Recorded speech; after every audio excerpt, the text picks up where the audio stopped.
යාලට කියන්නේ මචං අඩියක් ගහමුද මචං ෂොට් එකක් ගහමුද බියර් ගහමුද ගංජා ගහමුද අර කෑල්ල ටොක් කරන්න යන්ද මෙහෙ යමුද කියන්න ඕන තරම් යාළුවෝ ඉන්නවා. පනට පන දෙන්න ඕන තරම් යාළුවෝ ඉන්නවා. බයික් එකක් ගත්තොත් මචං පාඩම් කරන කාලේ වුණත් පොත පැත්තකට දාලා වරෙන් අපි අරහෙ යමු කියන්න ඕන තරම් යාළුවෝ ඉන්නවා. සල්ලි අතේ තියෙන තාක්කල් පනට පන දෙන්න යාළුවෝ ඉන්නවා. අතේ සතේ නැති වෙච්ච දවසට අම්මා ගාවට ගිහින් අම්මේ මට රීලෝඩ් එකක් දාගන්න කාඩ් එකක් දාගන්න සල්ලි දෙන්න කියලා කියනකොට අම්මා විතරයි අල්මාරි අස්සක හරි තියෙන රුපියල් 100 අපිට දෙන්නේ. අබච්චි විතරයි ඉල්ලපු ගමන් අපිට බස් එකට හරි කීයක් හරි දෙන්නේ.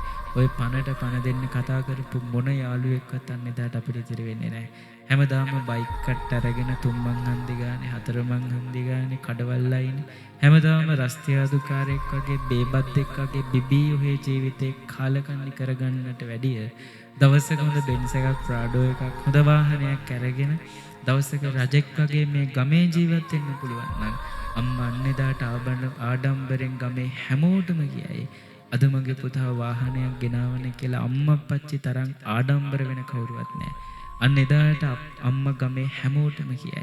දවසක තමන්ගෙම සල්ලි වලින් ලොකුවට තට්ටු දෙකට තුනට ලොකු ගෙදරක් හදලා තමන්ට ඒ ගෙදර අම්මා අප්පච්චිත් එක්ක සතුටින් ඉන්න පුළුවන් වුණු දවසට අම්මයි අප්පච්චි දෙන්නම ගමේ හැමෝටම කියයි මගේ දුවට මගේ පුතාට ඉගෙනුවට අපිට පාඩු නැහැ. මගේ පුතාද හොඳ තැනක ඉන්නේ මගේ පුතාද එයාගෙම සල්ලි වලින් ගෙදරක් හැදුවා කියලා අම්මා එදාට ආඩම්බරෙන් ගමේ හැමෝටම කියයි. ඒකින්ද පුතේ ලස්සනට තියෙන ජීවිතේ කාලකන්ණි විනාශ කරගන්න යන්න එපා. මචං බීඩියක් ගහපන් කියලා බීඩි උනක් බොන්න දෙන්න පුළුවන්. සිගරට් බොන්න දෙන්න පුළුවන්.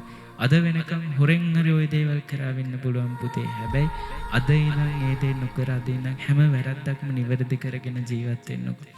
හැමදාම උදේ පාන්දරම නැගිටලා 9:10 වෙනකන් නිදාගන්නේ නැතුව උදෙන්ම නැගිටලා ගෙදර තියෙන එකම එක වැඩක් හරි කරන්නකෝ. හෙට උදෙන්ම නැගිටලා ඉතර අරගෙන පොඩ්ඩක් ගෙදර අතු ගන්නකෝ. අම්මා කොච්චරනම් ආදරෙන් කතා කරයිද බලන්න.